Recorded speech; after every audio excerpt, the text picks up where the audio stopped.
I love the New Yorker, like Manny, and they have a subscription service at the moment where it's $6 only for 12 weeks for full digital access, and you get a tote, a New Yorker tote, posted to you. So that is very cool. I just downloaded the app and put my details in and everything was just there. If you're international and you want some of the printed magazines, it's $10, which is also a steal. I actually stupidly left the radio button on US and paid $6. So I have digital access, but I want magazines as well. So I just wrote to them to say they can charge me the extra $4 so I can get them too. I have a cover of one of them up on my wall at home, and I just love their articles. It's really nice if you want to partake of their flash sale at the moment and subscribe for a few weeks and see how you get on. It's nice being able to go on the website and read more than a couple of articles and get kicked out. Lol. I can hear the birdies. A Saturday that feels like a Sunday. It's rainy outside, so rainy day jazz.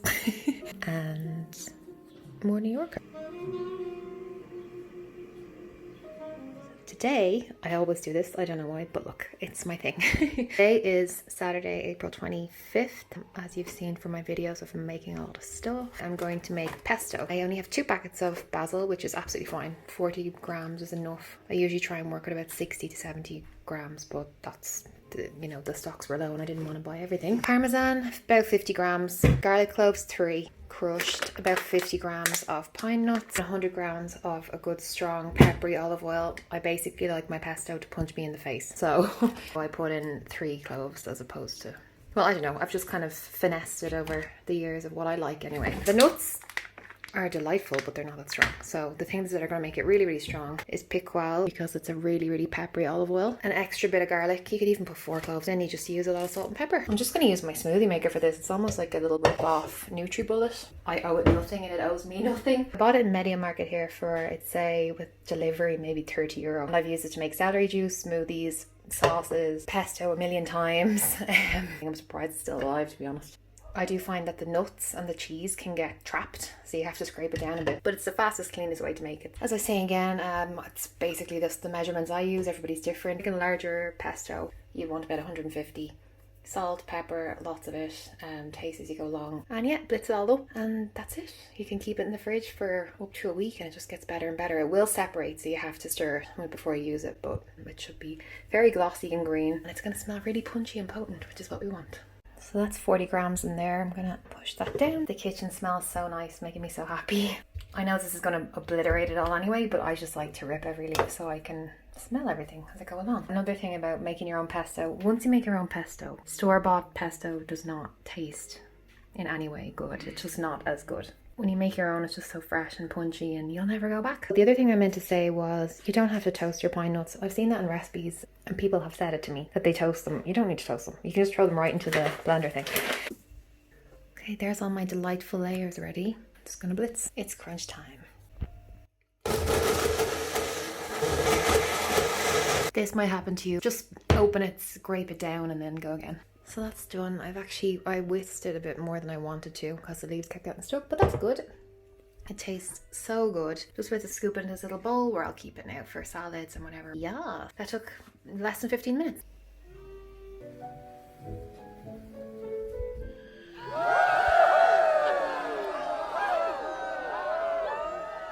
It's Sunday, April 26th, 27th, and kids are allowed out today for an hour, so they're out on their scooters and bikes and stuff, so it's really nice to see some life and progress and development, yes.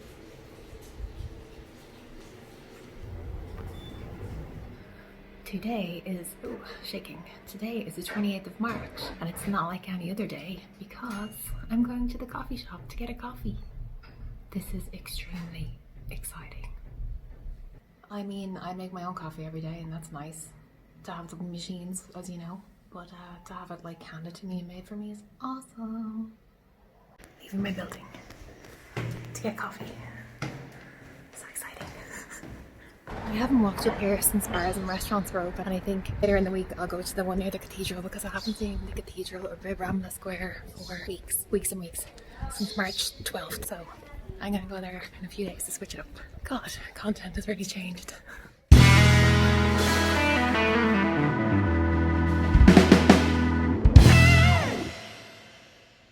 Got it. I got my coffee. Yay! In my other videos I've been editing, I've noticed I've had like a mad head cold. I still kind of do, and I'm a bit squeaky, but it's starting to improve. Spring here has been a bit insane. Everybody's very good at keeping the streets clean, but there's like massive pollen everywhere. It's getting into my lungs. Anyway, I just had my flat white and it was so exciting, and then I just wanted hot chocolate, so it's a hot beverage day. Oh.